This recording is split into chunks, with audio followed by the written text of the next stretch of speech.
Apektado ang presyo ng ilang gulay at isda sa Malabon Central Market kasunod ng halos 2 linggo ng masamang panahon. Kung magkano, alamin sa unang balita live ni Gabriel Gonzalez. Gabriel? Susan, dahil sa ilang araw na mga pag-ulang dulot ng hanging habagat, naapektuhan ang presyo ng ilang isda at gulay dito sa Malabon Central Market at Fishport. Ang ilang mamimili, naku po, nagtitiis na lang na hindi mo na mag-ulam ng isda dahil sa mahal nito. Kakaunti ang supply ng isda ngayon sa Malabon Central Market at Fishport dahil hindi nakakapamalaot ang mga mangingisda dahil sa masamang panahon. Ang resulta, malaki ang itinaas sa presyo ng ilang isda. Ang bangus, naglalaro na sa 210 ang kilo mula sa dating 170 to 180 pesos kada kilo. Ang yellowfin naman, 300 na ang kada kilo.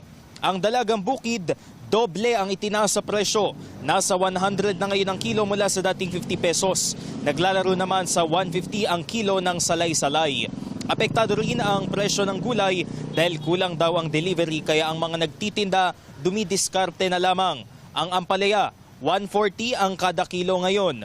Ang sayote, 80 pesos na ang kilo mula sa 70. Habang ang kamatis naglalaro na sa 100 pesos mula sa dating 80 pesos.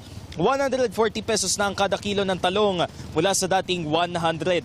Ang sibuyas na pula naman, 20 pesos na ang itinaas.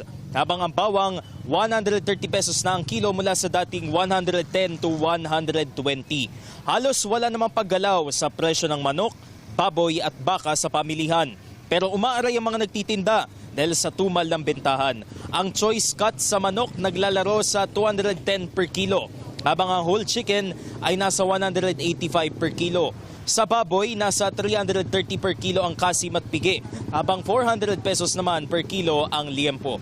At sa baka, 480 pesos ang laman, habang 400 ang ribs o buto-buto.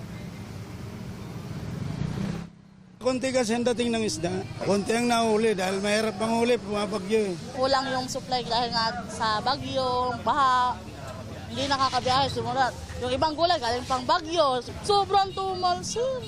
Tinutumpok na lang namin, sir, para lang mayroong bumili, kahit papano. Bumibili ako tag 1/4 para medyo pag na panibagong magmahal uli, meron ka lang uli doon sa bahay, naka-stock na. Kasi araw-araw nagbabago yung presyo nila. Di na po kami minsan nag-iisda, gulay-gulay na lang muna. Para kung walang pambili sa isda, gulay lang muna hanggang magmura yung isda.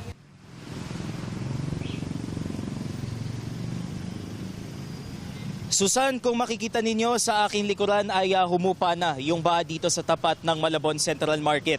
Isa kasi ito sa madalas bahain dito sa lungsod ng Malabon. Sa lagay naman ng panahon, makulimlim ang kalangitan dito sa aking kinatatayuan at paminsan-minsan ay umaambon-ambon. Kaya't sa ating mga kapuso na mamamalengke pa lamang dito sa Malabon Central Market, huwag pong kalimutan ang inyong mga payong. Ingat po sa pagbiyahe, mga kapuso. Yan muna ang latest mula rito sa Malabon, Susan. Gabriel Gonzalez, GMA News.